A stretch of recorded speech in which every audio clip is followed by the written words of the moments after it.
Salut à tous et bienvenue pour la review de l'épisode 26 de la saison 4 de l'Attaque des Titans. Cet épisode était d'une grande puissance et d'une grande violence, autant sur le plan psychologique que sur le plan physique. Il montre que dans leur guerre, il est difficile d'agir sans se salir les mains. Cet épisode va briser l'utopie de beaucoup de personnages, souligner les ressemblances de chacun pendant la guerre et les répétitions d'événements. On va voir avec horreur ce qu'on peut faire pour le bien que l'on pense.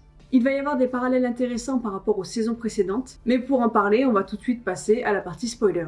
J'ai beaucoup aimé l'épisode. Le petit point négatif que j'aimerais souligner, c'est l'animation qui parfois est moins qualitative, surtout sur des plans de loin.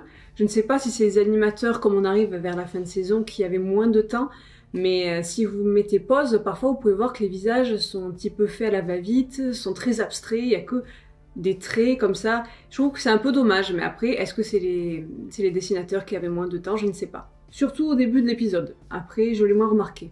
Après, c'est passable parce que ça reste lointain, c'est pas sur les gros plans. J'ai adoré le moment où Magath s'excuse de cette guerre auprès des nouvelles générations et il leur dit que pour les prochaines encore générations, il faudra leur enseigner les leçons de toute cette histoire, de ce cercle de violence et de haine. Et c'est un épisode qui est bien composé.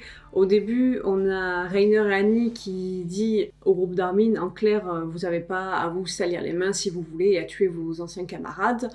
On peut le faire, même si voilà, il leur dit qu'en clair, il va falloir se salir les mains, qu'on ne peut pas agir comme ça, changer l'idéologie extrémiste de quelqu'un sans qu'il y ait des répercussions. Et ensuite, il y a l'intervention de Magath qui dit « Bon, les Eldiens, on vous en a fait baver sur votre île, mais Reiner, Annie, vous aussi, vous en avez bavé, Gabi, Falco, vous en avez bavé, vous n'avez pas non plus à agir, vous n'êtes pas obligé de faire ça. » Puis il y a Armin qui intervient et qui dit « Non, on ne peut pas rien faire sans se salir les mains, on va agir nous aussi, mais on va essayer de ne pas les tuer. »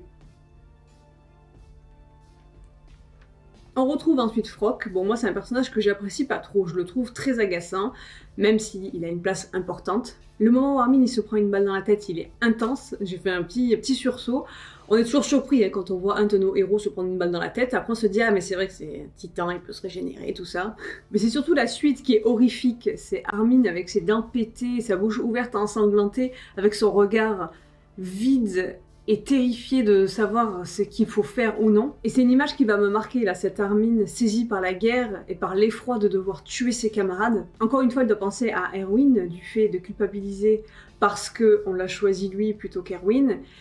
Et il a un petit peu ce truc de donner sa vie pour sauver ses camarades, encore une fois. Il préfère qu'on lui tire dans la tête une deuxième fois plutôt que de devoir tuer un de ses potes. Comme Erwin, lui aussi, s'était sacrifié pour les Eldiens. Au final, il a dit à Reiner et à Annie, non, il faut que nous aussi on se batte, il faut que nous aussi on s'implique, mais face à la violence, il n'y arrive pas. Il est pétrifié. Et le moment que j'ai adoré, c'est quand on voit que Connie et Armin se retrouvent exactement dans la même position que Reiner et Bertholdt sur le mur avec Eren, quand ils comprenaient tous que c'était des traîtres. Et on a leur camarade qui se met à pleurer d'incompréhension du fait que ce soit des traîtres, qui ne comprend pas leur logique. Eux aussi, ils sont en mode, les deux se prennent pour des extrémistes. Et ça rappelle Eren qui pleurait face à Reiner en mode « Mais vous êtes des traîtres, vous étiez nos amis, pourquoi vous faites ça ?» Et ils sont obligés de faire ça, c'est l'horreur de la guerre, des idées et du fait d'avancer. Ça fait aussi fortement un écho à Reiner et Bertholdt qui se retrouvaient à devoir tuer Marco, parce que s'ils ne le faisaient pas, ils risquaient d'être exécutés, d'être découverts en tant que traîtres.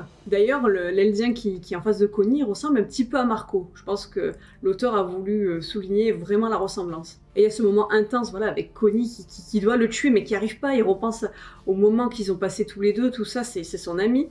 Et il le fait, et l'épisode voilà, ça va se finir sur ce cri terrifiant de Connie, ce cri d'horreur.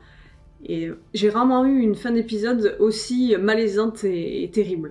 Et c'est ça que j'adore avec SNK. Il y a quelques saisons, quand on voyait Bertholdt et Reiner se révéler face à Eren, on se disait « Ouh là là, les vilains traîtres !»